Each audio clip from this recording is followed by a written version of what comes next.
So imagine I got married, first week of September, we went on our honeymoon, we went to Israel, and we wanted to go for like 2-3 weeks, but we could only go for 1 week because I had to be back because the next day I was in lectures. Do you sometimes forget you are married? Oh, that's a funny question. Okay, hi guys and welcome back to my channel. I know, it's been a year. A lot has happened and I promise you I'm back. See, my name is Danielle, for those of you that do not know. I'm going to start off today's video, as you can see from the title. I'm going to give you a life update, what has happened the past year since I've been on here, what's happened in my life, and then we're going to end it with like a Q&A. So I just basically asked you guys on Instagram what questions you want me to answer concerning like marriage, life update. I got a lot of questions, so I basically put everything in categories. A lot of people have kind of repeated the same thing and whatnot, so I hope that I'm able to answer all of your questions. Anyways, if this interests you enough to watch, then please do continue watching. I'd love for you to give me a thumbs up, give me a subscribe, tap that notification bell for more of my videos, because they will be coming consistently, I can assure you. Keep watching. Okay, so since last time you saw me, I was engaged, I was living up north and just working within an educational charity. Now I am married, I'm working within teaching, and I live down south, just outside of London. So a lot has happened over the year. I basically planned my entire wedding and we got married 2019 in September. And if you want to watch the video, then I will keep the link in the description box. It is on our separate channel, so go and watch our wedding video and hopefully you'll love it and just feel like you're part of that day as well.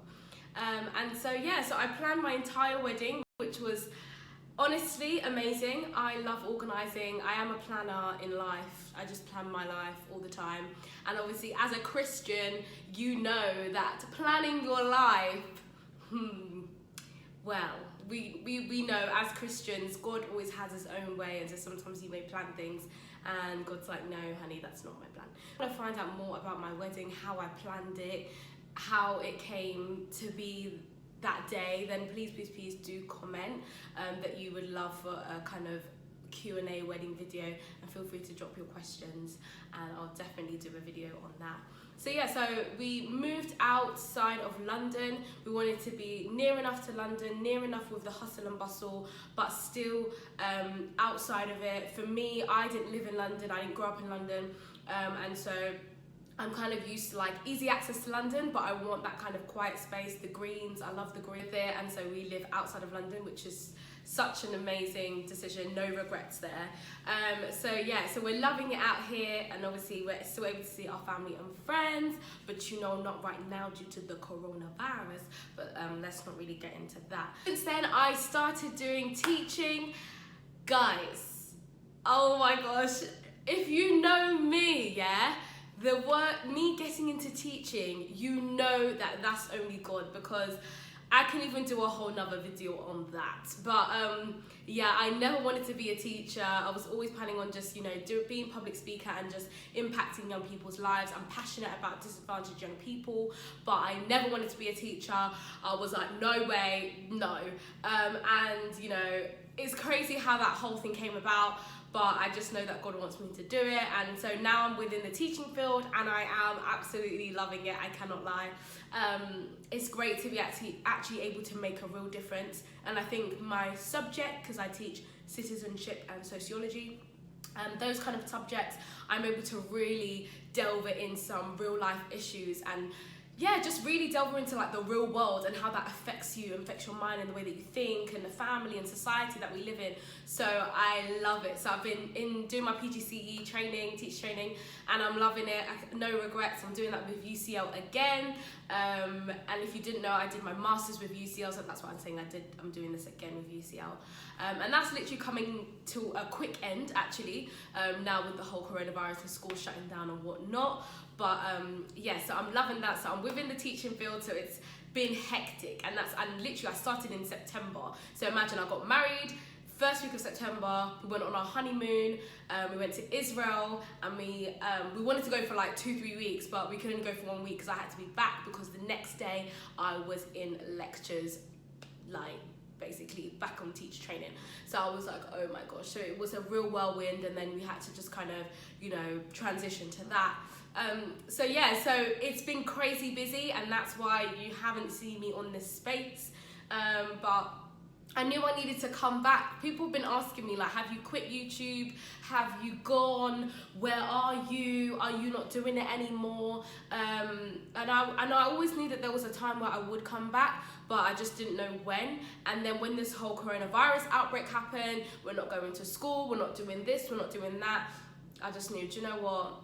There's no excuse. Like, there's so much that I do have to share and do have to give, and it's such a great platform that we can all use and all share our different things. So yeah, so that's pretty much an update for me in terms of like career and whatnot, and being married and being a wife. Yeah, so let's get into the Q&A that I asked you guys on my Instagram. If you do not follow me on Instagram, then what are you doing?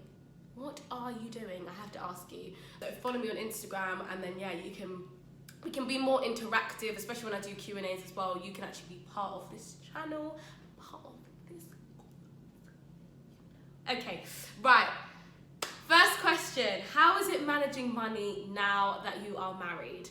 Okay, so how is it managing money now that you're married? It's no different at all. For us, you know, certain person might pay for certain things, another person might pay for another things, and we already agreed on that before, and then now it's just executing and getting it done. So if I'm honest, managing money now that I'm married, it's not really anything different. I think it's probably better for both of us as well, because we just have some accountability, like, yo, I'm doing a bit of a madness on the spending, and you have someone there like, you need to fix up, you know. But yeah, no, it's been good. I think all of it goes down to communication and how you set who's paying for what and whatnot. But I can't say managing for money has been any harder or any easier. I think it's just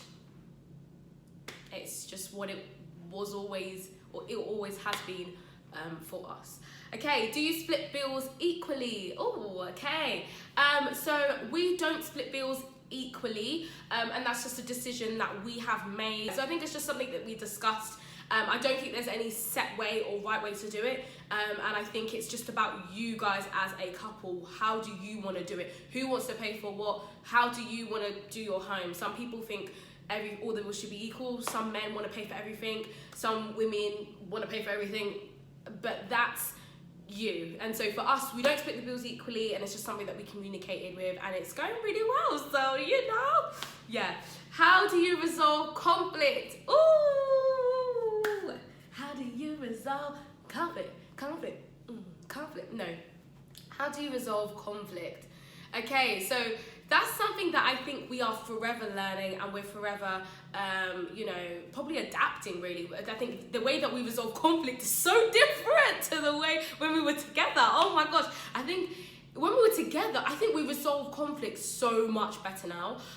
Because when we were together, like, we weren't with each other, so we were on the phone. It's like, no, and it's just like, we're not there together. So, you know, yeah, I don't know. I just feel like, I feel like I'm learning more about myself and learning more, and I think he's learned more about himself. The way that we resolve conflict now that we are living together is just completely different. But I think the way we resolve conflict, we always look back and review it. You know, we always think, okay, what made you say what you said?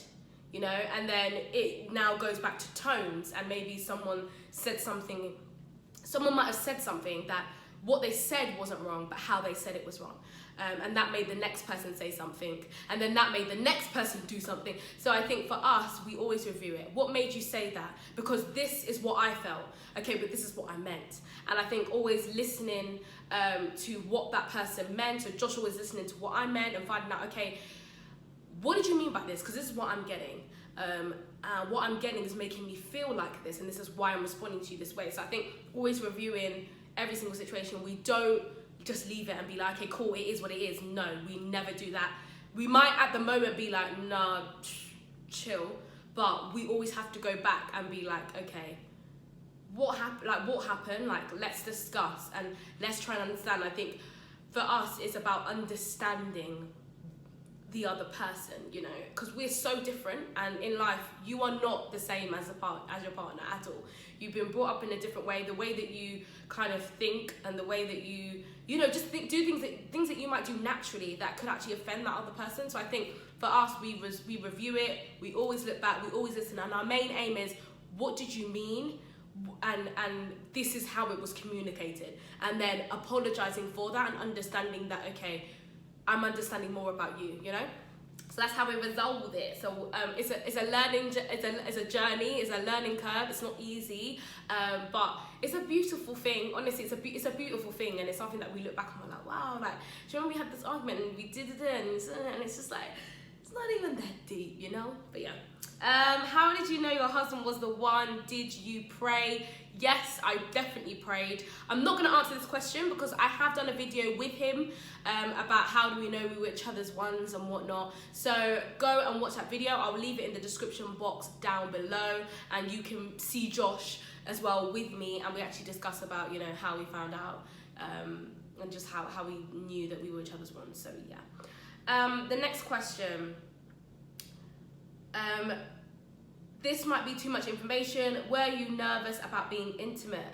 Wow, that is actually a really, really good question, because I feel like a lot of people don't talk about that. Was I nervous about being intimate? I was nervous in the sense of, you know, am I gonna please my and all of that kind of stuff. So yeah, in that way, you want to please each other, and I think in that way, yes, nerves can creep in. But then I feel like the reason why I probably wasn't nervous is because we just communicated. Like, I feel like even within that area of stuff, it's still about communication. I think it's quite sad that people don't really talk about it. Churches don't really talk about it as much, if not at all. And so when you feel like you can't really get much kind of information on that, you start going on the internet and seeing what they think about being intimate. And even though, yes, some of it might be good knowledge, some of it also is not, it's not really that great. And it's like, where are you getting your information from? Do you know what I mean? So yeah, I'm happy to share that I think communication is everything. We communicated a lot about everything, and even whilst being intimate, we continue to communicate, you know, in that area. And I think that's the most amazing thing, because at the end of the day, you want to be one intimately with your partner, and you want to please each other. Once you speak and you get on each other's level, that's the best thing. And at the end of the day, I don't have to please no one but him. He doesn't have to please no one but me. And I think that's the way you guys should look at it, not, you know, what society says is right or the way that society says is good. I think it's just communication. And once you communicate, you won't be nervous. That's what I found. Okay, next question. What was the transition from best friends to wife? What changed? What stayed the same? Interesting. Okay, so firstly, I would say nothing's changed in terms of best friends. I don't feel like anything should ever change. I want to be 70 and happily married with Josh and still be best friends and still messing about with him and just being annoying and whatnot. So yeah, I think in terms of like the friendship level of stuff, nothing changes. But obviously, yes, the environment changes, you know, the dynamic. You're with each other 24/7, not 24/7, but you know what I mean, like you live together and stuff like that, so it's very different. But in terms of what, I don't know, like, I feel like, okay, if I use my own experience, like, we're best friends, but me as a wife, like, yeah, okay, cool, I'm always thinking about how I can serve him, so in whatever way, in whatever capacity. So whether it's, you know, always cooking a lovely meal for our home, or just being there to support him, hear about his day and how I can best affirm him, you know, knowing his love languages and always delivering that love language for him, and knowing his love languages and producing that. And I think as a best friend, that's what you'd also want to do for your friend as well. So I think it really does go hand in hand, wife and best friend, because you're thinking, how best can I serve my friend? Do you know what I mean? How best can I support him? How best can I be there for him or her? So yeah, I hope I've answered your question. The next question was, what was the hardest thing to get used to now that you're married? The hardest thing to get used to was the name change. I'm still getting used to it. No one really talks about it. They're just like, you are now this person, and it's like, damn, wait a minute. But obviously, you know, some people don't feel like they need to change their name and whatnot, and some people do and some people don't. I've always, you know, for 24 years of my life, I've been known as Danielle Roxon. I love my family name. I'm like, yeah guys, I'm Danielle Roxon. People be thinking, where are you from? Like, because it's not a stereotypical African name, and I've gone to a very, very traditional Nigerian name now. So yeah, I think the hardest thing that I had to kind of get used to is the name. Just, yeah, adapting to that, and just, you know, out of just, you know, becoming one with your husband. You know, you want to take everything of him, and that includes in the name, you know, that includes the name as a wife, and it's something that you will have to kind of get used to, you know. I still carry Roxon within my work sphere, like with my teaching and stuff like that. So yeah, I'd say the name change. Biggest thing you've learned now that you're somebody's wife? Oh gosh, these questions are deep. It's not about you. It's not about me. It's not about me.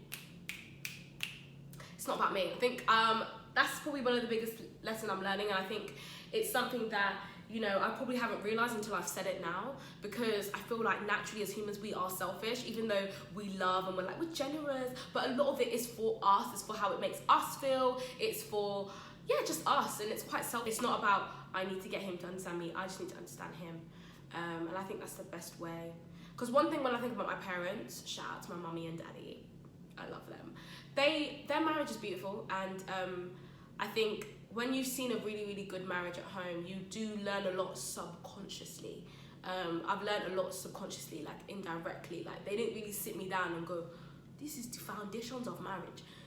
They just lived it. And I think one thing that I can really say for my mum and dad is that they know each other. They know each other. Sometimes the stuff that my dad would do, and I'll be like, mummy, and my mum was just like, it's fine, and I'm like, really? But then I realized, wow, you just know your husband. My mum won't do something, yeah, that I know annoys my dad, and my dad will just go and do it, and I'm like, daddy, like, what are you doing? And he's just like, I know your mum will not do. How many years I've been married to her? So it's like, it's a beautiful thing, and I think, yeah, my mum and dad really know each other, and I've really learned that, do you know what? This is the kind of marriage, I know, I always tell my dad, I'm like, this is the marriage I want to emulate, and he's like, no, you want to emulate better, and I'm like, yeah, I do, but your marriage, mummy and daddy's marriage is brilliant, like, they're just great, like, they just know each other, you know when it's like, they're friends, like, they're actually friends, and they just know each other. So for me, I'm like, yeah, I just want to know him and know my husband, you know, and just, yeah, that's all. Okay. How do you know you are ready to be a wife? It's not that I knew, it's just that I was ready to just lay my life down for this guy. I was ready to just do God's work with him.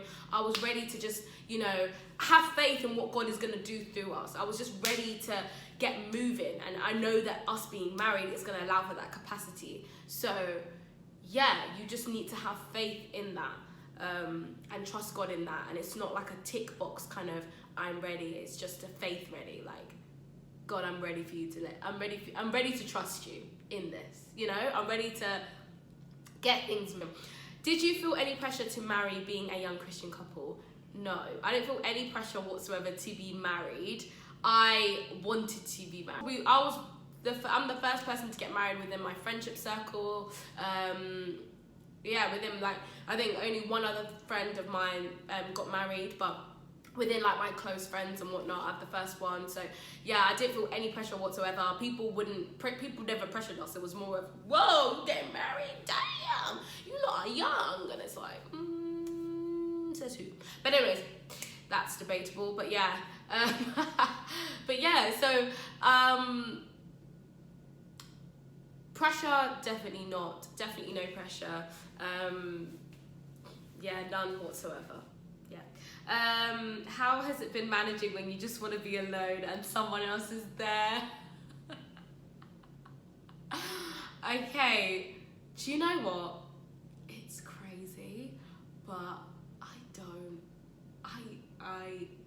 I I don't get bored of him. Like, I don't. And it's something that we discuss all the time. Like, are you bored of me yet? And it's like, no. And I think for me, that's how I know this is love. Like, that's how I know this is the way it is. Like, even my parents, they don't get bored of each other. Yeah, so I don't get bored of him. He doesn't get bored of me. We don't get bored of each other. I think for me, it's just about communication. Like, yeah, for example, if you want to just, like, because some people love their own space, and I like my own space. I don't have any problem with my own space, but I also don't have a problem with sharing my space. But I think for us, Josh is quite different. You know, he does need, like, he is quite an introvert. So I think for us, it's just communicate. Like, oh, by the way, I'm just gonna go do some work for a couple of hours. Like, deuces, do you know what I mean? And he'll just be in the living room, I'll be in my bedroom, you know, have a read of a book, watch something on Netflix, pray, do whatever, talk to my friends. So I think, you know, we're still quite, we just communicate what we want. And I think for you, if you're someone who, you know, loves your own space and whatnot, just communicate, you know, and don't get a one bed, get a two bed. Get a two bed.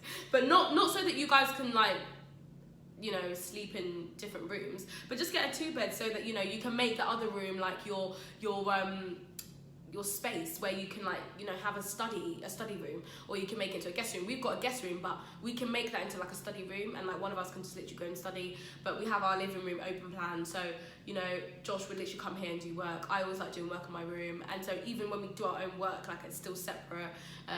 Yeah, just go out, go meet your friends. You know, like, I just think it's all communication, guys. Like, it's not really anything different. Like, if you want to chill with your friends, then go chill with your friends. Like, we don't have to always be together all the time. But I think for me, I'm definitely not bored of him, and he always communicates.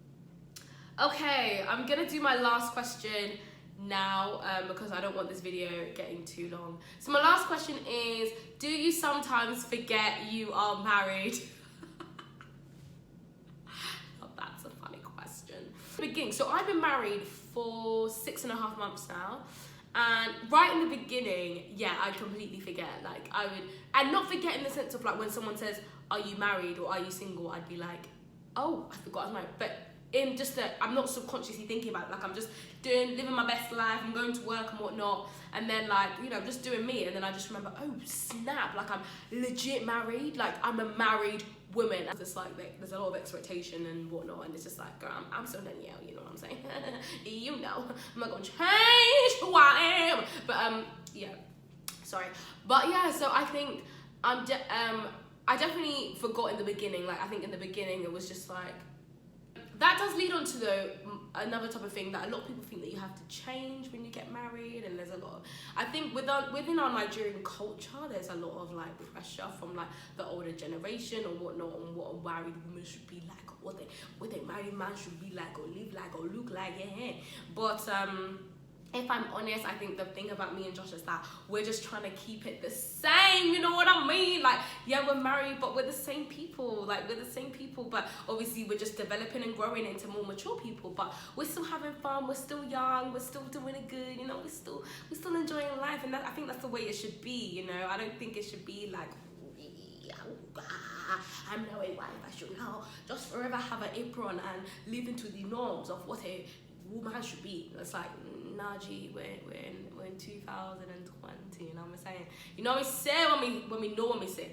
Okay, but yeah, that's all from me today. If you got through to the end, you are squat. If you got through to the end of this video, I love you. I appreciate you, because you're gonna keep me going, honestly. Thank you so much for enjoying the waffle that I have produced today. And yeah, if you have any more questions about my life, not necessarily just marriage, but just in general, teaching and whatnot, please do give this video a thumbs up, okay? If you want to see more teaching videos and just how I found that and all of that stuff, or anything about life, give this video a thumbs up, comment below so I know that that's something that you want to do, and make sure that you subscribe to this channel.